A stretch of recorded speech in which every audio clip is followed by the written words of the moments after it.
कानून शरीयत।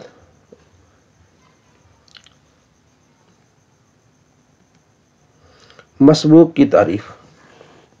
मसबूक, ऊपर हमने कल मसला पढ़ा था, मसबूक अपनी छूटी हुई रकातों को अदा करने में मुनफरिद है। यानी जब मसबूक किसे कहेंगे ये बात समझ, यानी मसबूक जो है ना वो होता है, देखें मसबूक वो है जो जमात में उस वक्त शामिल हो जबकि कुछ रकातें इमाम पढ़ चुका है, तो उसे क्या कहेंगे मसबूक। और आखिर तक इमाम कहते रहा। मुनफरिद के माना अकेला पढ़ने वाला, जमात साथ न पढ़ने वाला, ठीक है। मुनफरिद वो होता है अकेला पढ़ने वाला, मसबूक जो इमाम एक दो रकात पढ़ गया उसके बाद मिला, ठीक है। कहता है मसबूक अपनी छूटी हुई रकातों में अदा करने में मुनफरिद होता है, यानी वो जब बाद में जो रह गई रकातें वो पढ़ेगा तो समझो कि वो अकेला है, उसमें अगर कोई खता हुई है तो सजदा साहब करेगा, लेकिन जो इमाम के साथ पढ़ा है उसके मसाइल है। यहाँ मसला नंबर 31, मसबूक ने इमाम को कादे में पाया तो इस तरह शामिल होकर पहले नियत करके खड़ा हो और सीधा खड़ा रहने की हालत में तकबीर तहरीमा कहकर फिर दूसरी तकबीर कहता हुआ कादे में जाए, ठीक है। अगर रुकू या सजदा में पाए तब भी यूं ही करे। अगर पहली तकबीर कहने में रुकू की हद तक झुक गया तो नमाज न होगी, यानी तकबीर पूरी सीधी खड़े होकर कहे फिर आगे जाए। मसबूक 4 रकातों वाली नमाज में चौथी रकात में जमात में शामिल हुआ तो इमाम के सलाम फेरने के बाद खड़ा हो जाए, क्योंकि चौथी में शामिल हुआ ना, खड़ा हो जाए। एक रकात अल्हम्द और सूरत खात पढ़कर फिर कादा कर ले, फिर खड़ा हो जाए और इसमें भी अल्हम्द और सूरह पढ़े और इस रकात पर कादा ना करे। पहली में क्योंकि इमाम का पढ़ा है, फिर अलग एक पढ़ के फिर कादा करे, फिर उसके बाद पढ़ के कादा ना करे, बल्कि एक रकात और पढ़े, सिर्फ अल्हम्द के साथ पढ़े और उस आखिरी रकात पर कादा वगैरह करके नमाज ख़त्म करे। यानी अलावा इमाम के साथ वाले कादे के उसको 2 कादे अदा करने होंगे, एक कादा एक रकात के बाद और दूसरा कादा 2 रकात के बाद।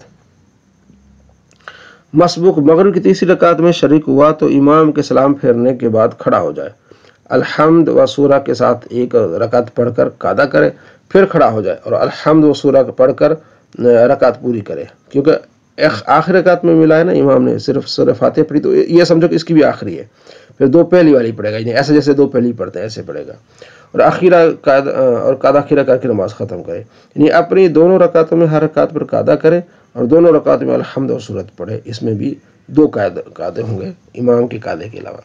4 रकात वाली नमाज की तीसरी रकात में शामिल हुआ तो इमाम के बाद 2 रकात पढ़े और दोनों में अल्हम्द और सूरह पढ़े।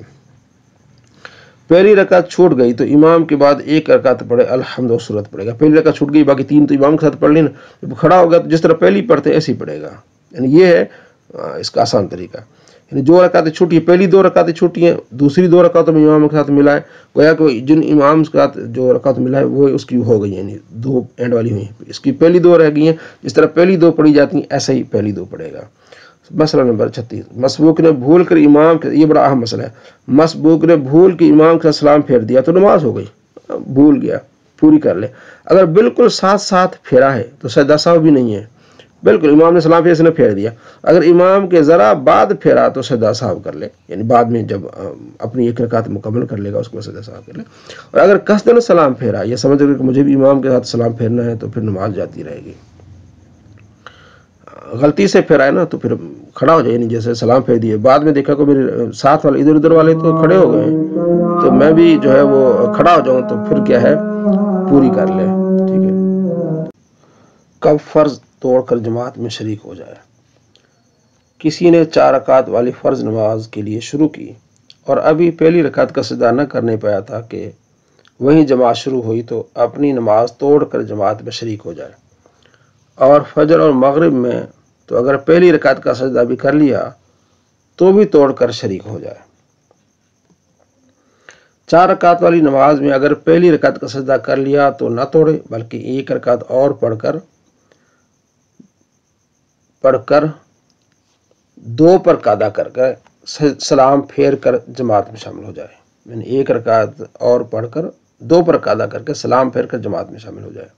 अगर 3 रकातें पूरी पढ़ ली और जमात कायम हुई तो जमात में शामिल नहीं हो सकता, अपनी 4 पूरी करे और बाद में नफल की नीयत से जमात में शामिल हो जाए। मगर असर में शामिल नहीं हो सकता, इसलिए कि असर के बाद नफल जायज़ नहीं है।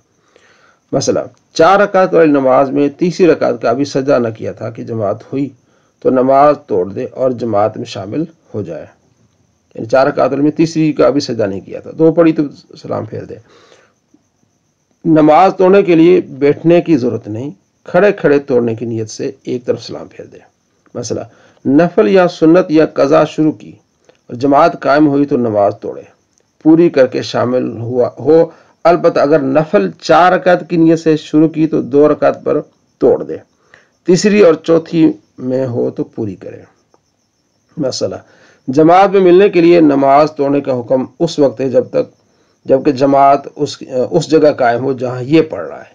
اگر یہ گھر میں پڑھ رہا ہے اور مسجد میں جماعت قائم ہوئی تو توڑنے کا حکم نہیں، یا یہ ایک مسجد میں پڑھ رہا ہے اور جماعت دوسری مسجد میں شروع ہوئی تو نہیں توڑ سکتا، اگرچہ ابھی پہلی رکعت کا سجدہ نہ کیا ہو تب بھی نہیں توڑ سکتا۔ مسئلہ قیام، رکوع، سجود اور قعدہ اخیرہ میں ترتیب فرض ہے۔ اگر قیام سے پہلے رکوع کر لیا پھر قیام کیا تو وہ رکوع جاتا رہا، اگر بعد قیام پھر رکوع کرے گا تو نماز ہو جائے گی، ورنہ نہیں۔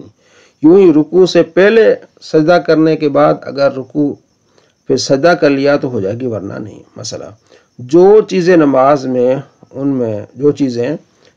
فرض ہیں ان میں امام کی پیروی مقتدی پر فرض ہے، یعنی اگر فرض چیزوں سے کوئی کام امام سے پہلے ادا کیا اور امام کے ساتھ یا امام کے ادا کرنے کے بعد ادا نہ کیا تو نماز نہ ہوگی۔ جیسے امام سے پہلے سجدہ کر لیا اور امام ابھی سجدے میں نہ آیا تھا کہ اس نے سر اٹھا لیا، تو اگر امام کے ساتھ یا بعد کو ادا کیا تو نماز ہوگی، ورنہ نہیں۔ یعنی اس نے سجدہ کیا اور امام نے ابھی سجدہ نہیں کیا، یہ اوپر کیا، تو امام جب سجدے میں گیا تو یہ بیٹھا ہی رہا، سجدہ نہیں کیا تو پھر نماز نہیں ہوگی۔ یعنی امام نے سجدہ کیا تو دوبارہ اس کو چاہیے کہ سجدے میں شامل ہو جائے تو پھر ہوگی، ادروائز نہیں۔ مقتدی نے امام سے پہلے سجدہ کیا مگر اس کے سر اٹھانے سے پہلے امام بھی سجدے میں پہنچ گیا تو سجدہ ہو گیا، مگر مقتدی کو ایسا کرنا حرام ہے۔ مقتدی کو صف کے پیچھے تنہا کھڑا ہونا مکروہ تنزیہ ہے جبکہ صف میں جگہ موجود ہو، اور اگر صف میں جگہ نہ ہو تو حرج نہیں، تنہا پیچھے کھڑا ہے، حرج نہیں۔ ہاں، اور اگر کسی کو صف میں سے کھینچ لے اور اس کے ساتھ کھڑا ہو تو یہ اچھا ہے، مگر یہ خیال رہے کہ جس کو کھینچے وہ اس مسئلے کو جانتا ہو، کہیں اس کو کھینچنے سے اپنی نماز نہ توڑ دے وہ شخص۔ اور چاہیے کہ یہ کسی کو اشارہ کرے اور اسے یہ چاہیے کہ پیچھے نہ ہٹے، اس پر سے کراہت دور ہو جائے گی، یعنی اس آدمی سے کراہت دور ہو جائے گی۔ مثلا مطلب یہ کہ اگر کسی کو پتا ہے تو پھر اشارے سے یا ہاتھ لگا کر پیچھے ان کو کر سکتا ہے، لیکن اگر کسی کو نہیں مسئلہ پتا، اکیلا ہی پیچھے کھڑا ہو جائے، شاید پیچھے کوئی وضو کر رہا وہ اس میں شامل ہو جائے۔ صلی اللہ علیہ محمد صلی اللہ علیہ وآلہ وسلم۔